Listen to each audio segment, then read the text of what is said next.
Chapter 13. I always went home at night, but on one particular evening I'd been trying out my new bicycle and had gone to see a friend in the town. As it was by now quite late, I most unusually stayed the night at his house. On this very night the police came to our house to arrest us all.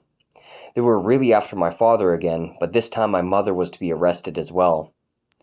She was able to lift my sister Yiling over the back wall just in time so that she could run to the community leaders and seek safety with them. Next minute, the police broke down our front door and rampaged through the house, searching for my father. They turned furniture over and lots of things got broken in the chaos. Our neighbors peeped in through the windows, but no one had the confidence to try to stop the police.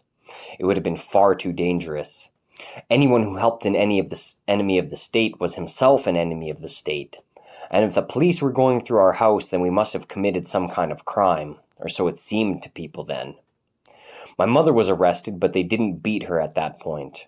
Only later at the police station, where there were no witnesses, did they kick her, hit her with clubs, and abuse her with offensive slander and accusations. They wanted to find out my father's hiding place from her. The methods of torture that they used were sadistic, but they didn't get the information they wanted. When they stuck sharp needles under her fingernails, my mother screamed so loudly that it gave even the police the creeps, but they got no information anyways. My grandmother was not arrested. She hid at the house of some friends and later fled with us to the provincial capital. Eventually she returned to Lu Lao Zhuang, our village, and made our house into a home once more. I knew nothing of this police rage because I had stayed the night with my friend and gone to school the next day without a care in the world. But when I saw that my sister wasn't at school, I went home to find out what was going on. The front door was partly split, hung with a chain and locked. I recognized the chain as the type that only the police used and was guessed at once what had happened.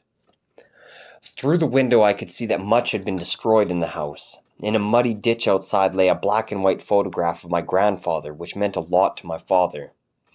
Either the police had simply thrown it away or they had dropped it as they took the still usable things from our house.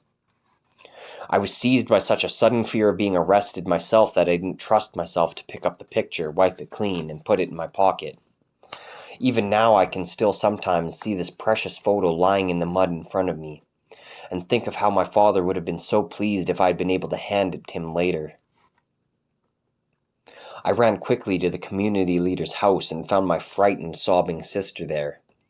An hour later we were on the bus headed for the town. We were fleeing from the police and all we had left were the clothes on our backs. I lost my new bike, of course, and my school bag had been left behind in the village. Our protectors later found a way of letting my sister and me continue with our lessons, but I never saw my beautiful bike again. In the town there were Christians waiting for us, and they helped us to travel on to the provincial capital of Henan, Jingzhou. I'm so grateful to these men and women for getting us out of the danger zone so quickly. If they hadn't, we would have shared the fate of many children of enemies of the state who were in custody. These children were placed in approved schools, which had been set up partly to brainwash children into abandoning their Christian beliefs. Psychological methods were used to turn them into friends of communism. As children are easily influenced, this process was, unfortunately, almost always successful. If the parents were later released from prison, this treatment had often made the children develop such a negative attitude towards them that they didn't want to go back to live with them.